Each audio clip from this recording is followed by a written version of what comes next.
Shalom semua kekasih Tuhan. Bahagia ya kalau kita jadi kekasih Tuhan. Amin. Iya. Hari ini firman Tuhan tentang mezbah kotor versus mezbah yang bersih. Karena sepanjang bulan Januari ini akan bicara terus tentang mezbah. Saudara terkasih, apa itu mezbah kotor dan mezbah bersih? Ada 3 macam mezbah di sini kita akan belajar. Yang pertama kita akan belajar tentang mezbah yang kotor. Yang seperti apa mezbah kotor, saudara? Yaitu orang yang memegang kuat keagamaan, tradisi agama, liturgi, tetapi tidak ada pertobatan. Ini bukan orang yang tidak ekstrim, tapi nggak ada pertobatan. Kalau kita lihat banyak sekali ya, bukan cuma di luar pulau, saudara. Banyaklah saudara ya. Apalagi kalau kita melihat daerah-daerah yang dimana tradisinya sangat kuat sekali. Ya. Jadi kadang-kadang antara yang agama dan budaya itu beda-beda tipis. Ada di mana satu tempat mereka kalau minggu, waduh enggak ada toko yang buka. Enggak ada warung yang buka. Semua tutup. Wah tiba-tiba kudus dalam satu kota. Dan semua ibadah. Dan ada juga saudara kalau sudah lagi Paskah, Natal, waduh salib di mana-mana. Tapi sementara iblis ketawa. Bukan salib kematian dan kebangkitan. Tapi ternyata masih banyak orang-orang yang perlu disalibkan dan dihukum, saudara. Jadi bukan bicara tentang mengingat betapa Yesus sudah membayar semua lunas dosa kita dan kita bangkit. Saudara terkasih, tapi saudara setelah mereka ibadah, mereka kembali lagi ke dunia lamanya, kebiasaannya. Ya kebiasaannya minum-minum, rokok, saudara. Apapun itu saudara, pola hidup yang seringkali ya benar-benar tidak membawa satu pertobatan. Mereka ibadah dengan sangat ekstrim tetapi tingkah lakunya tidak sesuai dengan firman Tuhan. Ya, hidupnya tetap berantakan, sifat karakternya juga tidak berubah. Ya, yang kelemahannya disuka gosip, masih suka gosip. Yang suka kepo, masih suka kepo, saudara ya. Kalau kepo firman Tuhan saya acungkan jempol, bukan 1, 4 saudara ya. Orang yang suka menghakimi, masih suka menghakimi. Ya, saudara terkasih ini loh. Makanya banyak orang itu jadi batu sandungan. Ketika hari Minggu seperti malaikat. Di luar Minggu mesakat. Nah ini saudara. Ekstrim-ekstrim yang gak jelas. Saudara, saya ini sering bertanya pada diri saya sendiri. Contoh-contoh. Kalau saya misalkan melakukan sesuatu yang baik terhadap seseorang, saya bertanya, kenapa kamu lakukan sama dia? Saya bertanya dan saya menguji hati saya. Ketika saya nyembah, terus tiba-tiba keluar air mata. Apa tujuan air matamu ini? Engkau melo atau kau mengalami Tuhan? Kan beda tipis saudara, betul enggak? Atau engkau cari simpati pada manusia? Lah, ini namanya membedah spirit di balik mezbah. Masih lagi itu saudara. Kadang manusia ini suka enggak jelas. Dan enggak jelasnya itu saudara dinikmati bego saudara. Ini orang koflok. Sudah tahu itu kesia-siaan, itu kepura-puraan, itu kesemuan, dan itu kedagingan, hawa nafsu. Mereka pelihara dengan sangat-sangat dinikmati dan dicintai. Ini sekarang, ini namanya mezbah yang kotor. Artinya kau sekian tahun, belas tahun, puluhan tahun. Tidak ada pertobatan, tidak ada perubahan dalam dirimu. Ini ngeri. Kau ngapain? Saudara. Atau misalkan contoh nih, kita lagi mau persiapan KKR. kalau pelayanan, wes, setan takut saudara. Tapi giliran punya hati Tuhan bilang, yuk cari jiwa-jiwa. Oh sorry Tuhan, aku lagi sibuk, lagi capek, lagi apalah. Hatinya tuh gak ada untuk jiwa-jiwa. Terus yang kemarin kamu ekstrim, kamu pelayan begitu luar biasa. Kamu doa sampai teriak-teriak mau putus itu saraf kalau gak bikin dari Tuhan. Itu kenapa? Kan gue cuma pengen penampilan, biar dibilang hebat. Hati-hati saudara. Di balik apa yang kau bangun ini palsu atau asli.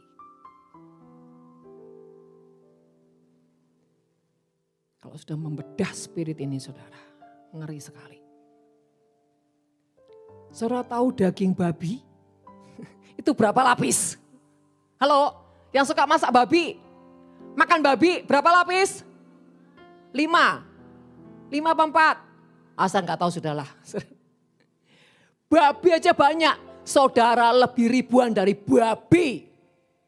Waduh Bu, kok menghakimi gitu? Kita tidak menghakimi. Yuk sama-sama bertobat. Karena banyak lapisan-lapisan di kedagingan yang menyelinap menyusup ke jiwa sampai menguasai rohmu tanpa kau sadar. Betul gak tadi yang saya ngomong? Kadang-kadang perbuatan baikmu itu untuk apa? Gak usahlah di depan orang. Ketika kau sendiri dengan Tuhan, air matamu, jeritanmu, sesungguhnya untuk apa? Mami kasih saya tugas. Jadi kalau di menara nih, sampai enggak kedengaran radiasinya ke Mami, nanti saya dibilang enggak punya bobot. Lah, ternyata cuma target kecium manusia, enggak kecium Tuhan. Ini palsu. Teriakan-teriakan yang tidak punya bobot, kosong, kopong. Kau hanya cari perhatian manusia, kau hanya cari simpati manusia, kau cari kehormatan manusia. Maka kau menjadi orang yang dilemparkan Tuhan. Saudara terkasih, jadi hari-hari ini banyaklah merenung. Siapa kita sebetulnya? Di balik semua yang kita lakukan. Di balik apapun yang kita persembahkan. Bahkan di balik semua yang kita letakkan sepertinya untuk Tuhan. Apakah kita sedang main judi dengan Tuhan? Kalau aku letakkan sekian, apa untungnya? Berapa cuannya Tuhan? Bukankah menabur nanti menuai, jadi cuannya berapa? Mari saudara, bedah semua yang di jiwamu. Kalau engkau yang suka pelayanan tapi kau enggak punya hati dengan jiwa-jiwa. Kau enggak peduli atas keselamatan jiwa-jiwa. Maaf, pelayananmu itu dipertanyakan. Orang lain itu tujuannya apa sih? Halo? Halo? Keselamatan jiwa-jiwa. Lah kok cuma suka action show di panggung, tapi di luar setelah itu kau gak punya hati. Kau lebih jahat dari Lucifer. Karena kau cuma munafik. Saudara terkasih, hari-hari ini kami sedang terus mengejar bagaimana menjangkau jiwa-jiwa. Dan saya selalu pantau yang di kedalaman anak-anak rohani saya. Seberapa mereka yang punya hati, mereka pura-pura, mereka cuma manipulasi, dan mereka yang pengen tapi nggak mampu. Jadi gimana Tuhan, aku bicara sama orang tuh gelagap-gelagap, gimana Tuhan, aku nggak ngerti. Saudara, sama Tuhan itu banyak cara. Asal jangan banyak alasan. Betul? Tuhan bisa kita kasih cara apapun, yang penting jangan alasan. Kalau sudah alasan ini repot saudara. Semua dibungkus. Kalau saudara itu banyak alasan seperti membungkus semua. Lucifer, dewa-dewa api asing di hatimu. Bodoh gak itu namanya? Lo borok kok dibungkus. Borok itu dibabat. Jangan dipelihara. Dewa-dewa, kedagingan, hawa nafsu, kepalsuan semua dibabat. Jangan dipelihara. Kau dimuntahkan Tuhan nanti. Saudara, itulah mezbah-mezbah yang terlalu kotor. Yang selanjutnya, orang yang suka keterikatan dengan hutang. Gak ngandalin Tuhan. Kartu kreditnya gesek. Sampai ujungnya hidupnya digesek. Bak sama setan. Habis kok. Kadang-kadang dengan hal-hal yang gak penting. Demi shopping, demi gengsi. Gak punya duit, gesek. Saya tahu gak? Itu roh yang memperbudak hidupmu. Dan kau nikmati itu. Beda loh dengan orang yang, saya gak mau bawa uang kontan Bu, karena resiko. Jadi saya pakai kartu kredit. Atau pakai debit atau apa saudara. Atau pakai kartu kredit, ini demi untuk sirkulasi kami bisnis. Saudara, yang salah itu apanya sih? Kartu kreditnya atau niat dan motivasi hatimu? Atau cara engkau mengolah? Jadi saudara kasih, ini loh yang salah itu, hati. Kau gunakan untuk apa? Kalau untuk cuma shopping, untuk gengsi-gengsian, saya tuh heran. Buka dompet orang, kartu kredit sampai puluhan, gitu bangga. Saya itu bingung kalau ada orang bangga dengan banyaknya kartu kredit. Saya kasih tahu ya Bapak Ibu Saudara. Itu belenggu kutuk kemiskinan. Kalau engkau enggak bisa mengendalikan dengan tepat. Itu seperti spirit yang terus membuat kau hutang. Kecuali engkau harus orang yang benar-benar bersama Tuhan. Kau bisa kendalikan, bahkan kau bisa manfaatkan kartu kredit untuk menjadi partner bisnis yang benar. Itu enggak apa-apa. Jadi bukan salah kartu kreditnya, tapi nafsu dan motivasimu itu apa. Makanya banyak orang sekarang susah untuk dipulihkan Tuhan. Untuk breakthrough susah, kenapa? Banyak orang hanya terikat, terbelenggu dengan kartu kredit. Untuk tidak mengandalkan Tuhan secara otomatis. Betul Pak, betul? Saya ini berapa puluh kali ditawarin bank. Tapi saya punya keputusan untuk tidak berurusan dengan kartu kredit. Kalaupun saya punya, itu yang pegang bukan saya. Itu yang pegang si Ike. Karena untuk sesuatu keperluan. Tapi semua itu kita berpadan. Kalau penghasilan kita 10 juta, jangan hutang kita 100 juta. Itu mempersiapkan lubang kuburmu sendiri. Kita takar kemampuan kita seberapa. Dan itu bukan terus semuanya dimasukkan untuk apa? Kebutuhan di kartu kredit, salah. Saudara tahu enggak? Berhala di akhir zaman ini salah satunya adalah kartu kredit. Banyak orang diikat dengan kartu kredit dan ujungnya mau mati saudara. Karena tidak berpadan dan tidak bisa mengelola dengan benar. Bahkan hanya untuk jajanan. Aku kepingin kue tiaw hari ini. Kartu kredit gresek. Jadi kalau ke mall itu kalau enggak makan-makan yang gimana enggak keren. Coba hanya karena nafsu.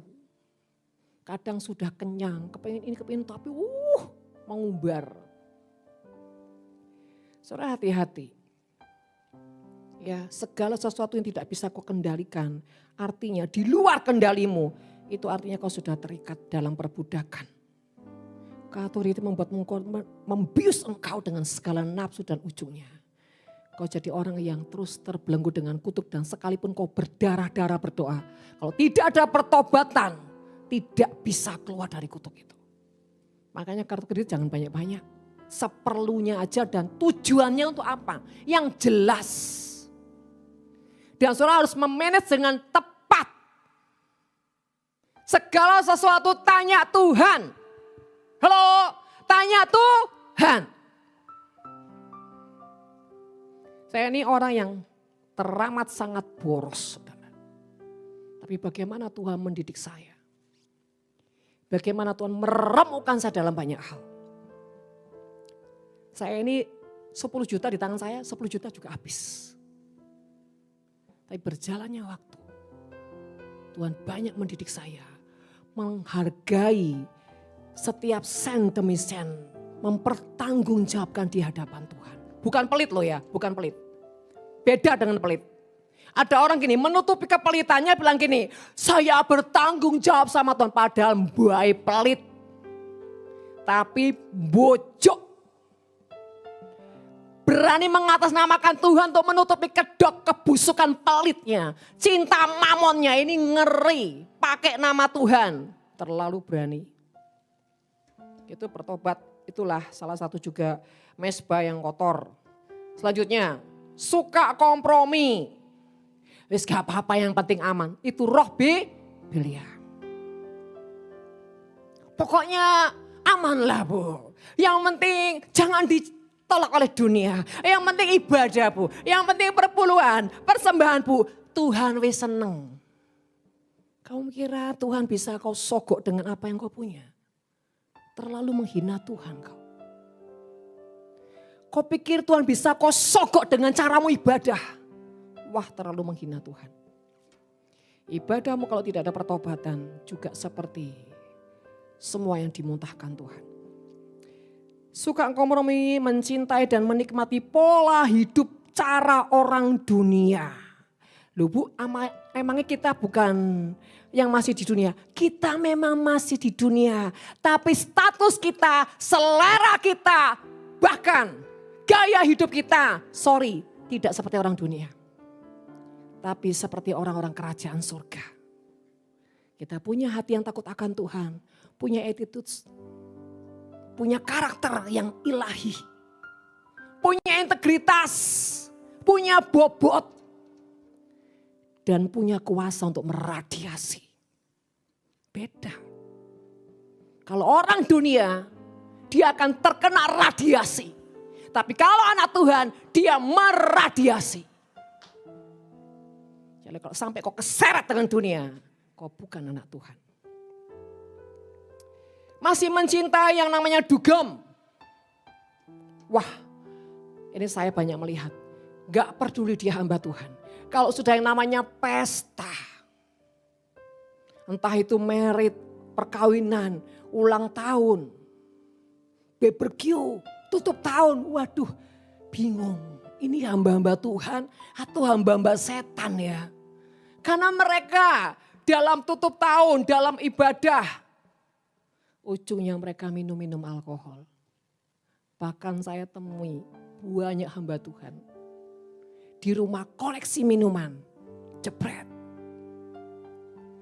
Ngeri saudara. Saya juga pernah,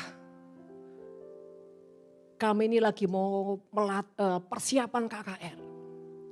Dan kami latihan di rumah hamba Tuhan, ini gembala loh saudara. Dan ketika kami datang, mereka ternyata habis minum-minuman, masih ada di meja besar. Wow, saya merinding. Saya bukan jadi orang sok suci, enggak saudara. Saya juga masih perlu banyak pertobatan. Saya sampai lemes. Dan beberapa kali saya saudara ya, yang namanya habis pergi pelayanan ke luar negeri, keluar kota, bahkan ke Israel. Pulang-pulang kalau sudah lewat Dubai lah kemana. Orang berbondong-bondong beli wine, beli minuman. Bahkan ada yang gini. Anak saya titip Bu, wine yang A, B, C, D. Astagfirullahaladzim. Enggak apa-apa Bu, buat koleksi. Ngeri. Saya sering ngomong gini, hai, hello, ini Indonesia gitu loh, bukan luar negeri. Jadi alasannya apa kau minum? Untuk menghangatkan badan? Untuk kesehatan? Tapi dibalik semua itu cuma hawa nafsu. Kau sedang menipu dirimu dan menipu Tuhan. Yang kecanduan alkohol itu bertobat. Karena saya masih mencium ada di sini. Bahkan beli wine di Israel. Tujuannya bukan untuk perjamuan, untuk minum-minum. Apakah salah wine-nya? Yang salah bukan wine-nya. Nafsu dan motivasimu. Gak usah nunjuk-nunjuk yang lain, bertobat diri sendiri. Jadi yang belakang gak usah kepo ya. Oke, saya aja nggak menghakimi siapapun. Karena kita manusia itu sejujurnya kecenderungan rapuh, betul? Kalau bukan karena Tuhan kita ini rapuh. Jadi kalau kita kuat itu semua karena Tuhan. Jadi nggak usahlah menunjuk satu dengan yang lain. Ketika kau menunjuk kau jatuh sendiri nanti. Jadi bereskan udah sekarang dalam Tuhan. Ya. Terus cara berpakaian. Siapa di sini suka berpakaiannya? Udel ketok gaye, udel ketok bangge. Waduh kalau ada anak-anak seperti itu, anaknya diajar ya. Terlalu murahan itu. Tolong ya, jangan terkamiri oleh dunia. Mau trennya kayak apa, batasin diri kau anak Tuhan. Bikin malu. Sedih Tuhan itu. Tuhan bilang kalau kamu gak punya uang untuk beli kain, nak bilang sama aku. Tak kasih gelondongan nanti. Tapi jangan menghina kerajaan surga. Ya saudara. Dan cara-cara berpakaian yang minim sekali sampai saudara. Apalagi kalau sudah ke Bali, astagfirullahaladzim. Itu hamba-hamba Tuhan pun akan lupa dia siapa. Udah ke pantai lupa dia siapa. Karena saya beberapa kali kalau ke Bali ketemu hamba-hamba Tuhan. Bingung saya. Saya langsung belikan kain pantai. Saya bagi-bagikan. Ayo tutup. Lu kenapa Bu? Ini Bali gitu loh Bu. Astaga. Jadi imanmu itu dibatasi dengan pulau dan kota dan tempat. Kasihan sekali. Ya beneran loh, saya beliin loh saudara kain Bali. Saudara terkasih. Dan ujung dia bilang, gak usah ini Bu. Wow. Saya ambil lagi, saya tarik bawa pulang saudara. Lumayan 6. Tuhan, engkau ditolak Tuhan. Biarin saja. Saudara terkasih, ada banyak hal kalau kita mau merenungkan membedah siapa kita sebetulnya. Yang sudah tanpa sadar kegulung oleh kondisi-kondisi keadaan dunia. Saudara, yang terakhir ada pergaulan bebas. Hati-hati dengan pergaulan bebas. Pacaran-pacaran yang gak takut Tuhan. Pergaulan-pergaulan yang selalu mau kompromi dengan teman-teman. Supaya apa? Diterima. Rekan-rekan bisnis. Bu gimana Bu nanti proyek saya nggak goal kalau nggak gini. Kan saya cuma nemenin Bu, nggak apa-apa toh Bu. Satu kali kau temenin, 2 kali, 3 kali kejebur gue. Jangan mencobai diri. Selalu berurusan dengan Tuhan. Saudara mari deklarasikan, teriakan. Dengan jeritan, jangan kosong, tapi benar-benar ada satu bobot kehidupan yang katakan, Tuhan tolong aku. Ketika apapun yang membelenggu dirimu, saudara yang mengalami belenggu keterikatan apapun harus sering-sering teriak. Kenapa harus teriak? Kenapa harus deklarasi? Supaya yang di bawah alam sadarmu yang terkubur, bahkan sampai terikat, lepas dengan suara rohmu. Yang punya keputusan untuk apa? Bertobat. Kalau kau cuma gini, Tuhan aku mau, tapi aku gak bisa. Tuhan aku mau, tapi gak bisa. Wah. Kau harus tahu mulut ini dikuasai oleh roh Tuhan. Ketika keputusanmu ingin dengan Tuhan, maka roh Tuhan menguasai perkataanmu. Hidup dan mati dikuasai oleh lidah. Kalau untuk berteriak deklarasi pertobatan kok berat, untuk gosip, semakin sip. Hati-hati saudara. Ya, mari buang semua yang kotor, yang kosong, yang kopong, yang tidak berbobot. Roma 12 ayat 2. Yuk kita baca Roma 12 ayat 2. Kalau nggak ada ayatnya itu namanya nggak rohani saudara ya. Oke, ibu kok belum baca ayatnya ibu, nanti nggak rohani. Yuk Roma 12 ayat 2. Yang P. Janganlah kamu menjadi serupa dengan dunia ini. Selanjutnya, tetapi berubahlah oleh pembaharuan budimu sehingga kamu dapat membedakan manakah kehendak Allah, apa yang baik, yang berkenan kepada Allah dan yang sempurna. Saudara garis bawahi, janganlah kamu menjadi serupa. Jangan sama dengan dunia ini. Saudara boleh hidup bersama orang-orang di dunia ini, tetapi saudara tidak boleh jadi sama. Saudara boleh bergaul sama orang-orang dunia yang gak takut Tuhan. Tapi saudara punya tujuan, saudara punya visi untuk menjadi orang yang meradiasi orang dunia. Menjadi orang yang bertobat takut Tuhan. Bukan malah sebaliknya. Ya itulah saudara. Ya 1 Petrus 1 ayat 14. Hiduplah sebagai anak-anak yang taat dan janganlah turuti hawa nafsu yang menguasai kamu pada waktu kebodohan. Jadi saudara kasih, mari jadi orang-orang yang benar-benar tidak menjadi serupa dengan dunia. Harus ada perubahan-perubahan setiap hari, setiap waktu, setiap bulan, setiap tahun. Hidupmu harus ada progres untuk perubahan demi perubahan. Jangan gak ada perubahan. Yang kiri tetap kiri, saudara. Yang gosip suka gosip, gak ada perubahan. Yang terput dengan hutang tetap aja. Yang bodoh tetap bodoh. Yang terikat dengan kenajisan tetap terikat. Ini namanya gak ada progres. Ya, misbah kedua. Keras ya saudara? Enggak toh? Enggak toh? Oke toh semua oke? Yuk oke? Oke, berarti mas saudara Pak, aneh apa? Sehat. Kalau enggak oke, sakit berarti. Oke, misbah kedua. Misbah kedua adalah bicara kedewasaan. Ini berarti orang yang dari bayi, tumbuh remaja, sampai menjadi dewasa. Ya, ini adalah orang-orang yang di ruang kudus. Kalau tadi di halaman. Kalau orang yang berputar-putar, Tuhan ampuni, aku jatuh lagi dalam kenajisan. Tuhan, aku jatuh lagi dalam gosip. Tuhan, itu aja. Tidak pernah selesai, masuk ke baru.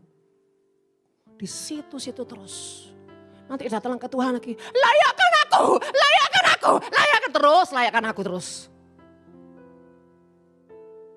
Tuhan bilang, Bu, ya doamu ini berubah. Jangan di situ terus. Jangan di lumpur terus.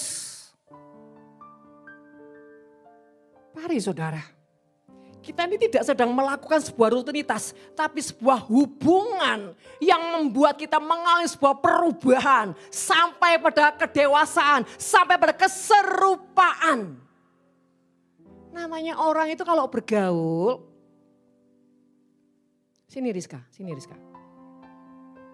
Saya tiba-tiba jadi mengingat namamu. Sini maju sayang. Tidak apa-apa, saya masih jinak kok. Seperti dia, misalkan dia bergaul sama saya terus bergaul. Pokoknya wah siang malam, halo Bu Winda, terus. Karena saya benar-benar ada sebuah keintiman dengan dia, chemistry. Ini terradiasi enggak? Tapi kalau sebaliknya, ada apa Rizka? Bu gini, oh ya, saya tidak meradiasi dia, saya terradiasi. Tapi dia perempuan baik-baik. Oke. Silakan. Karena dia ingin dipeluk. Tuhan bilang peluk dia, peluk. Tapi jangan semua nanti minta peluk saudara ya. Oke. Kembali lagi saudara. Keintiman ini bicara menandakan sebuah kedewasaan seseorang dalam berbagai keputusan dan perjalanannya sudah dilewati. Dan cukup teruji, baru cukup. Saudara contohnya seperti apa? Contohnya adalah kalau ini seorang gembala sejati bukan gembili. Karena banyak dari zaman ini gembili-gembili saudara, atau yang gak jelas. Cuman apa, sedot, yang namanya susu lemak-lemak, domba setelah itu buang. Saudara, tapi gembala yang sejati, firman Tuhan bilang apa? Dia memberikan nyawanya pada domba-dombanya. Bagaimana seorang gembala sejati atau seorang hamba, seorang pelayan yang sejati? Pertama, mengasihi jiwa-jiwa. Ada tangisan dan yang menjerit dan remuk hati. Tapi ikhlas karena kasih dan cinta. Mereka akan mengalami yang namanya perjalanan demi perjalanan yang tidak mudah. Banyak air mata, banyak mengalami hati-hati yang menjerit dan mengalami peremukan banyak hal. Tetapi saudara, karena hati mengasihi, karena hati mencintai, dia akan terus melakukannya. Ini saudara, ini mesbah kedewasaan. No komplain, no rowel, no berontak. Sekalipun itu enggak mudah dia lewati. Tapi dia terus dengan kesadaran yang terus. Dia mau belajar. Ya Tuhan, jatuh lagi di kemarahan, dia bangkit lagi. Jatuh lagi di keputusasaan, dia bangkit lagi. Terus jatuh bangun. Ini di grup Nafiri juga. Saya lihat ada yang kirim artikel tentang orang yang naik tangga jatuh ya. Saudara, kalau cinta sama Tuhan pasti akan ngalami jatuh cinta, berjuta indahnya, kedebuk, kepleset, jebrot, enak rasanya. Tapi kalau dunia, amsyong saudara. Tapi kalau sama Tuhan mau kejatuhan berapa kali, selagi kau tetap punya keputusan untuk bangkit dan berjuang. Makanya saudara, apapun kau katakan Tuhan, aku gak mau menyerah. Karena aku tahu di balik semua yang kau koyakkan, kau hancurkan dan kau remukkan, di balik semua yang kau izinkan aku harus lewati. Ada sesuatu yang besar yang kau sediakan bagiku Tuhan. Ini saudara, cara berpikirnya itu positif. Cara reaksinya benar. Apakah orang-orang seperti ini enggak mengalami putus asa? Ngalamin. Saya aja sering. Tapi saudara, itu hanya seperti sponsor lewat yang sesaat. Dan seketika itu juga harus bangkit. Karena kita manusia masih injek tanah. Kalau udah enggak injek tanah beda saudara. Artinya manusiawi. Tapi yang penting tidak berlarut-larut. Seketika itu langsung bangkit. Yes, memang aku harus lewati ini Tuhan. Supaya apa? Kenapa? Seorang gembala atau pelayan-pelayan yang punya kesejatian harus melewati banyak perumuan, penderitaan, bahkan padang gurun demi padang gurun harus dia lewati. Satu, tujuannya adalah menyerahkan kedagingannya, mematikan kedagingannya, membentuk semua karakter, bahkan mencabut dan melucuti semua kutuk-kutuk yang ada dalam unsur jiwa seseorang. Karena keturunan, karena perjanjian-perjanjian okultisme, karena semua yang sudah menjadi kebiasaan lamanya, itu saudara mulai dibabat, dibersihkan. Progres Tuhan adalah pembersihan, pelatihan, kekuatan sampai menjadi pembentukan yang permanen. Jadi saudara terkasih, kita harus menjadi orang yang punya kesadaran bahwa ketika kita mengejar Tuhan, melekat dengan Tuhan, kita harus punya kesadaran pasti kita akan terus dibersihkan. Kita akan terus dimurnikan, kita akan terus dibabat, kita akan terus dibentuk. Bahkan Tuhan izinkan kita ada dalam perendaman perapian. Itu ending terakhir. Kita harus sadar untuk apa? Untuk sekolah kehidupan kita. Ujungnya setiap level demi level saya bisa lulus dengan cum laude. Jangan cuma bisa di TK, kau luar biasa ranking 1, di SD, kau ranking 1, di SMA, kau ranking 3, di fakultas, kau bed. Hancur. Wah, TK, juara 1, SD juara 1, SMA, SMP juara 3, SMA. Harapan. Fakultas bret. Hancur. Sekolah kehidupan tidak pernah selesai sebelum engkau nafas terakhir. Saudara terkasih, kedewasaan adalah bicara sebuah pembongkaran di jiwa yang terus dikerjakan. Dan itu harus ada keharuman dari hati yang hancur karena pengabdian cintanya kepada Tuhan. Harus sampai mengalirkan sebuah keharuman dari hati yang hancur karena sebab adanya pengabdian kepada Tuhan. Nah, banyak orang itu ngabdinya kepada manusia. Ini goblok lagi, saudara. Kita mengabdi itu totalitasnya kepada Tuhan. Sekalipun gak dilihat manusia, sekalipun gak ada bos. Kalau saudara kerja di kantor, di perusahaan, dimanapun. Bos gak lihat, gak masalah. Karena engkau mengutamakan sebuah indikasi yang berbobot. Jadi gak perlu tunggu dilihat orang. Kalau kau melakukan sesuatu yang baik, kalau kau tunggu dilihat orang, engkau itu penjilat. Ya ampun Bu, turun mimbar Bu, aduh tambah serem kok tambah serem Bu. Ya namanya juga membedah mesbah. Supaya kita ini loh, setiap saat ngalamin surga saudara. Gak ada kotoran, gak ada debu. Masa mungkin sih Bu, jangan gak bilang gak mungkin. Mungkin saja kalau kau sungguh-sungguh dengan Tuhan. Bukankah Tuhan selalu punya anugerah dengan cara-cara ngejaib. Asal kau jujur dan kau sungguh-sungguh dengan Tuhan. Tuhan tuh cuma lihat seberapa kau punya keseriusan. Seberapa kau menginginkan surga itu nyata di hatimu, di jiwa, di rohmu. Dan engkau terus, ku pandang wajahmu dan berseru. Berserunya gini, bukannya gini. Ku pandang wajahmu dan berseru. Enggak perlu gitu.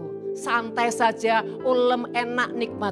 Ku pandang wajahmu dan berseru. Asik.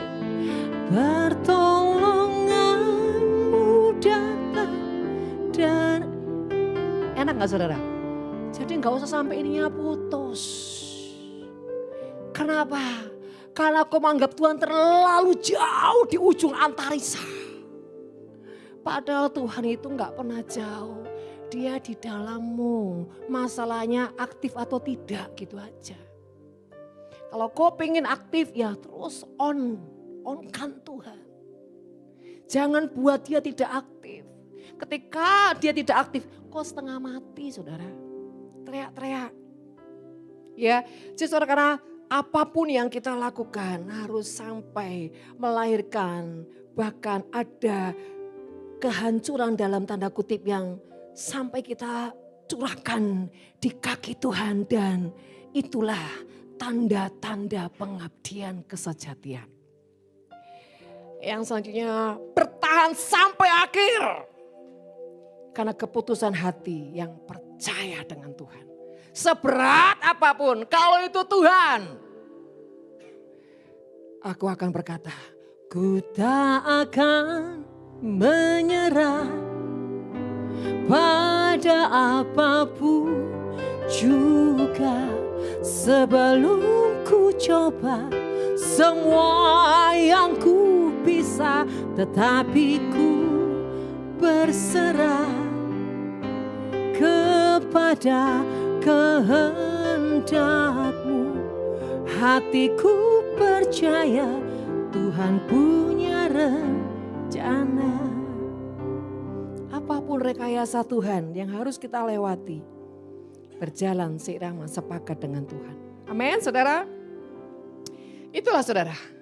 Basicnya karena dia itu mau mengabdi dengan ketulusan. Karena dia punya keputusan. Aku ini percaya Tuhan. Percaya. Karena segala sesuatu tanpa iman adalah dosa. Kalau kau melakukannya, kau tidak percaya, kau itu berdosa. Berarti kau menganggap Tuhan gak bisa, Tuhan gak mampu. Apa iya sih kau meragukan Tuhan? Apapun yang kau lakukan, tapi karena kau percaya, itu diperhitungkan Tuhan. Dan itu iman.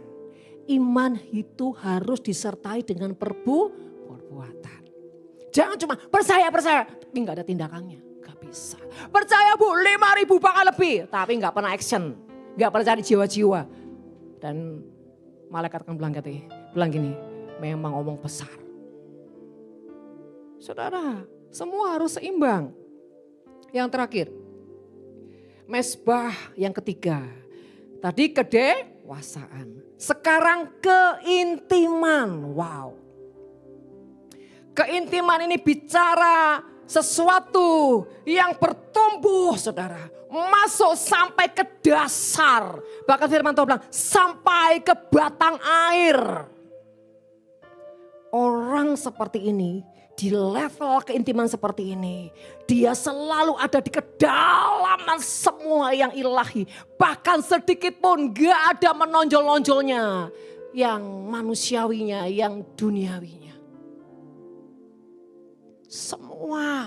Semuanya tentang Tuhan dan Tuhan. Mesbah bukan panggung. Kalau orang selalu terus mau nonjol, mau action yang dilihat orang, itu menjadikan panggung bukan mesbah. Hati-hati dengan sikapmu yang ada di mesbah Tuhan. Jangan jadikan ini panggung dunia. Untuk kau mencuri perhatian manusia. Kau cari tebar pesona. Kau buat tebar pesona. Kau cari simpati manusia. Kau sedang apa? Mengotori kekudusan Tuhan. Ketika kau lakukan satu, ini loh. Cross check hatimu. Ngapain aku senyum-senyum sendiri? Kau tebar pesona untuk siapa? Gila nih. Loh iya toh saudara. Lo cengar-cengir sendiri mau apa? Jijik. Oh kalau gitu nyembah harus gini Bu. Yonda, monyong, ngeri. Kok bukan monster. Ya yang sewajarnya saja. Kalau wajar itu terasa, kalau enggak wajar terasa juga saudara. Ini mau ngapain, mau kemana ini gitu loh.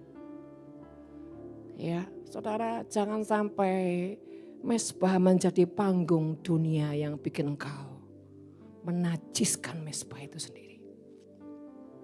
Hati-hati, selidiki semua yang di jiwa, yang di rohmu. Dan jangan menipu dirimu. Jadi orang tuh yang jujur, yang apa adanya, yang murni, yang humble. Dan semuanya harus untuk Tuhan. Maka engkau orang yang bukan cuma merdeka. Engkau orang yang bisa punya otoritas untuk meradia siapapun. Sebab itu saudara, saya sering kali ngomong, pelayanan tanpa sebuah hubungan dengan Tuhan, itu kekosongan dan kekopongan, gak punya bobot, gak punya radiasi. Percuma. Buat saya itu gak boleh seperti itu. Pelayanan tapi gak punya penundukan diri, untuk apa pelayananmu? Tokoh pemberontak. Beda dengan orang yang masih menjalani sebuah proses. Pemberontak tapi dia masih mau menjalani melewati setiap proses. Supaya pemberontakannya mengubah sebuah ketaatan ke hambaan. Itu beda. Tapi kalau jelas-jelas itu tidak mau disentuh, tidak mau ditegur, tidak mau dibentuk. Ini ngeri saudara. Dan tidak bisa ikutin aturan-aturan itu ngeri. Untuk apa pelayananmu kok gak ikut aturan. Bang, ujungnya kok terbuang. Di tempat kami ketika kau tidak bisa mengikuti aturan, jangan sentuh mimbar. Jangan sentuh altar. Ketika kau tidak bisa mengikuti aturan, keluar. Sepertinya jahat ya, sepertinya kejam ya. Bu kalau ada orang gitu gimana orang bisa dekat Tuhan? Tergantung. Kalau kau level yang masih kanak-kanak, kau butuh susu terus, disayang, dielus-elus terus. Oh kau lama-lama cuma tinggal di pelataran. Kau gak pernah tahu yang namanya ruang kudus. Kau gak pernah tahu yang namanya ruang maha kudus. Sehingga apa? Engkau tetap diinjak-injak oleh dunia. Apakah kau pilih yang tetap diinjak-injak oleh dunia? Itu keputusan. Saudara yang terkasih, di ruang keintiman, itu seperti contohnya ada Ruth, orang yang mempersembahkan, tidak banyak ngomong saudara.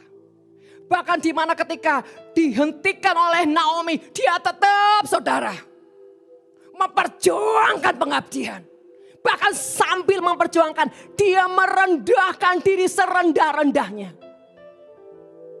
Itu orang yang ada di ruang kudus. Ditolak, dihentikan, gak nyerah. Bahkan semakin merendahkan diri. Dihajar kayak apa? Tambah merendahkan diri. Ini orang yang di ruang maha kudus. Seperti Esther. Orang yang berani mengebaskan semua tahta, kenyamanan, zona, kehormatannya. Demi keselamatan jiwa-jiwa. Kalau saudara masih suka tinggal di tahta kenyamanan dan zona aman, engkau mengerikan, engkau akan jadi nabi siapa? Eli. Maria, orang yang kesukaannya bergantung di bawah kaki Tuhan. Bahkan Maria Magdalena, orang yang selalu mengejar Tuhan, baik keadaan baik atau tidak baik. Bahkan ketika Tuhan sudah mati saudara, sudah tidak ada lagi kehidupan, dia tetap kejar itu. Sampai dia histeris, siapa yang mencuri Tuhanku? Siapa yang mencuri? Dia bertanya kepada malaikat, siapa yang mencuri Tuhanku? Loh Tuhan sudah gak ada loh saudara, ngapain dia seheboh itu? Itu berbicara ketika pemimpinmu, gembalamu atau siapapun yang ada di atas otoritasmu. Ketika beliau tidak melihat apapun yang kau kerjakan, engkau tetap militan. Engkau mencintainya tanpa harus dilihat. Bahkan kau selalu memikirkan perkara-perkara yang menyenangkan hatinya. Itu orang-orang yang ada di ruang maha kudus. Mereka mempersembahkan dalam keheningan. Artinya enggak pernah ada trouble, enggak pernah ada A, B, C, D, E. Apapun yang diperintahkan di mana ya siap, ya siap. Segede apapun yang saya enggak mungkin. Dia tetap memberikan dirinya di barisan pertama. Karena hatinya bukan hanya percaya, tapi cinta. Makanya kalau orang cinta itu tai kucing rasa coklat. Enggak takut apapun saudara. Bahkan menyerahkan dengan sepenuh hati, totalitas, nggak ada keraguan, kebimbangan, apalagi mikir-mikir simpoa, nggak ada saudara. Bahkan semua yang diserahkan, dia melakukannya dengan segenap hati, bahkan dengan segenap kebanggaan dan rasa kehormatan, karena dia dilayakkan menjadi orang yang ada keintiman dengan hati raja. Itu buat dia sebuah kesempatan, kehormatan, bahkan keharuan yang mengalir di hatinya. Karena dia dilayakkan mendapat atau ada dalam perkenanan raja. Orang seperti ini adalah orang yang mencintai tanpa batas. Gak peduli orang ini model yang dicintai kayak apa. Melukai, mengkhianati, bahkan meludahi sekalipun. Hatinya enggak berubah. Hatinya tetap menyala-nyala dalam mengasihi, mencintai. Bahkan dia katakan, kalaupun sekalipun nyawaku Tuhan, untuk kehidupannya, aku akan dengan bangga merelakannya. Wow. Ini orang-orang misioner sejati yang gak pernah takut di pedalaman, gak pernah takut gak makan, Gak pernah takut dengan pedang. Kalau orang hanya masuk di medan-medan pelayanan masih di kota-kota, belum apa-apa. Saya ngomong gini bukan karena saya udah di Papua, di Kalimantan. Enggak saudara. Kalau kita mau tahu siapa kita, terjun ke pedalaman yang mengerikan. Bahkan ketika saya masih hutan rimba sekalipun, itu mengerikan banget saudara. Kenapa? Tidak ada ketakutan. Karena ada roh Tuhan. Kalau hati kita ini dipenuhi dengan roh Tuhan, tidak ada ketakutan. Buat kita mati kapanpun samai, tambah enak, tambah kontraknya cepat, tidak bikin dosa. Lu tidak ada yang ngamen, takut mati semua berarti. Nah, kalau saya kapanpun Tuhan, anytime. Ku jawab ya, iya, iya. Ku jawab ya, ya, ya. Ku jawab ya Tuhan. Ku jawab ya Tuhan. Ku jawab ya, ya, ya. Iyanya ini saudara sampai menyatu, menyelami di jiwa-jiwa yang kita kasihi. Bahkan jiwa-jiwa yang standarnya dunia melempar jauh-jauh yang membuangnya. Artinya ketika kita ada di tempat-tempat yang kotor, yang mengerikan. Contoh saudara, di pedalaman-pedalaman seperti Papua yang saya ke sana, hampir tidak ada hamba Tuhan. Apalagi yang di Kalimantan, itu saudara, kita dari sungai itu naik ke atas, ke sungai itu perlu 3 jam ya, 3 jam. Naik ke gunung itu perlu 5 sampai 6 jam. Itu naik mobil saudara, dan tidak memang mobilnya enggak sembarangan. Bayangin, kalau saya mau telepon itu harus turun dulu berkilo-kilo. Dan setiap kali, sering kali berhadapan dengan orang-orang yang mabuk. Orang-orang yang mau memperkosa, orang-orang mau membantai. Bagaimana bisa mengalahkan spirit-spirit seperti itu? Pertama adalah hati yang terus diirami dengan firman dan roh Tuhan, bergaul dengan Tuhan. Yang kedua, kasih. Ketika kita menyentuh orang-orang yang begitu jahat dan terikat dengan apapun. Dan ketika kita punya muatan kasih Tuhan, maka yang jahat akan lari.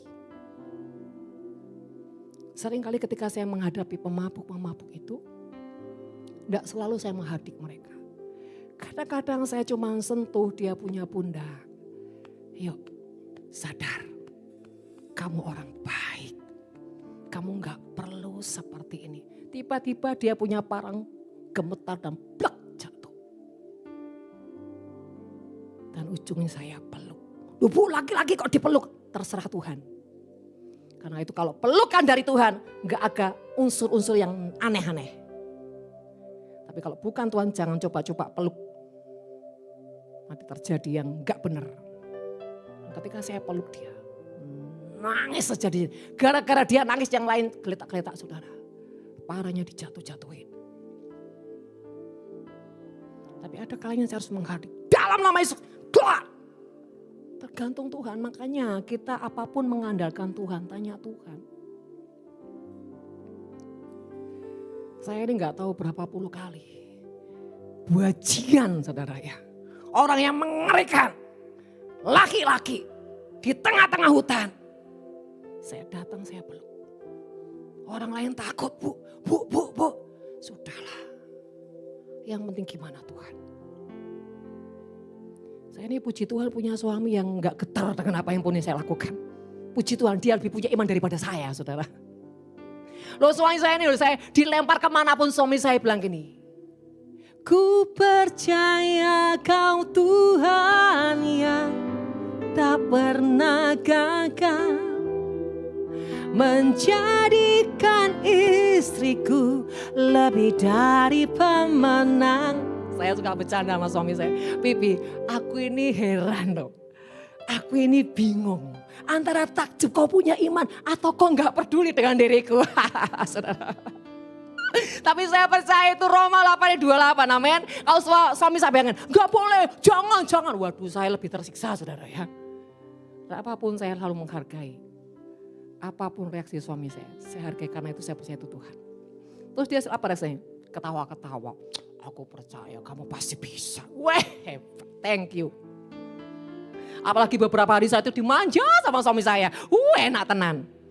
Biar no, saya iri. Bu Ayu si iri, biar no. Oh iya loh saudara, saya ini mau apa-apa, bikin ini turun dia ke bawah. Udah tidur, enggak lapar ya Iya lapar, kamu makan dah? Iya, bangun dia. Waduh. Saudara, sampai satu kali, makan yuk, aku enggak lapar. Terusan, enggak mau turun? Enggak, papi ya. Saya tahu dia minta ditemani, ya wes ayo, tak gendong kemana-mana. Saudara, kami jadi bercanda kayak anak kecil. Kenapa saudara? Saya percaya apapun yang dari Tuhan pasti ujungnya bagus. Yang tadinya dingin beku, sendiri, kini aku sendiri lagi. Dulu sekarang udah enggak. Jadi tolong Pak Guanto ya, jangan sampai membuat istrimu sendiri lagi. Oke saudara, juga Ibu siapa namanya? Ibu Ayu, terus Bu siapa Pak? Yang di belakang ini loh. Bu Vina, aduh. Saya tuh beberapa kali mesti lihat suaminya ibu ini. Ada sesuatu di hatimu yang sedang Tuhan teroboskan. Ada sesuatu yang menjadi rahasia Tuhan. Terus Tuhan bilang gini, suka-sukaku Tuhan. Siap-siap Pak, suka-suka Tuhan. Karena Tuhan mau sesuatu yang dahsyat terjadi atas hidupmu Pak. Amin. Yes. Saudara terkasih, kalau Tuhan lagi memantau sinyalnya kepada hati seseorang, itu dia lagi jatuh cinta. Jadi biarkan dia merombak apapun di hatimu, karena ada sesuatu yang dahsyat yang Tuhan sedang sodorkan di hidupmu. Tapi ya kok ngeri Bu? Enggak masalah, percayalah enggak akan ngeri. Biasa-biasa saja, enggak usah lebay. Dikit-dikit, wah ngeri Tuhan, ngeri, enggak usah. Ada orang juga yang berani bayar harganya, tapi pamer terus be tonggone. Aku lu disuruh Tuhan begini, wah pamer terus. Ini mesbah yang apa saudara ya? Kosong juga. Gilirannya ngisi kepenuh ke Tuhan, bocor sampai di Tuhan. Entek nak, kenapa kakek pamer be tetangga? Makanya jangan suka apa saudara? Pamer. Kelihatannya kesaksian tapi di balik kesaksian adalah pamer. Beda-beda tipis. Nah, saudara inilah ketiga mesbah. Yang pertama mesbah yang kotor. Banyak sekali manipulasi.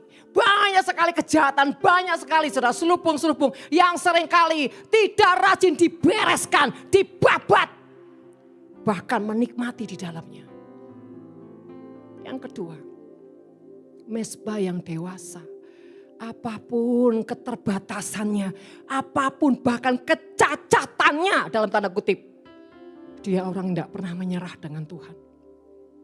Aku tahu Tuhan aku ini enggak layak.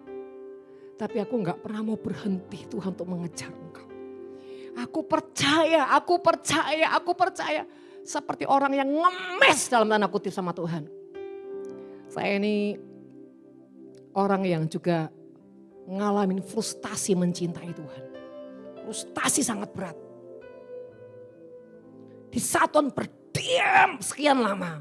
Dan saya seperti orang gila yang ngejar-ngejar Tuhan. Dan seperti nggak ada apa-apa. Bahkan keadaan semakin buruk. Ternyata di balik itu ada rendaman-rendaman ilahi. Yang di mana Tuhan bilang gini, nak, aku harus diam. Kalau aku nggak diam, kemurnianmu tidak teruji, nak. Bahkan harus sampai ada orang-orang yang menghakimi, menghujat. Wah ini memang kepala gak benar, pemimpin brengsek. Waduh paling banyak dosa. Dan ketika hujatan demi hujatan, kau harus hadapi. Aku mau melihat reaksimu. Nah. Sama ketika awal ibadah di sini, yang datang cuma 2-3 ekor. Apakah mau diteruskan? Tuhan ini enggak cuan loh Tuhan, enggak cuan. Secara dunia saudara, nah karena bukan bisnis, nangis Tuhan. Kok jiwa-jiwanya 2-3 ekor Tuhan. Tekun, percaya, tekun, percaya. Yang kedua Tuhan bilang gini, kau lakukan memang untuk siapa? Kalau kau lakukan untuk aku, biarkan aku menikmati. Menikmati semua. Seperti kegagalan dalam tanda kutip. Seperti kebusungan dalam tanda kutip. Yang ketiga, aku ingin mendewasakan rohmu. Ketika hal-hal yang sepertinya Tuhan tidak menjawab. Padahal kita sudah taat, itu tujuannya. Tuhan sedang membawamu ke ruang kudus, ke ruang maha kudus. Amin saudara.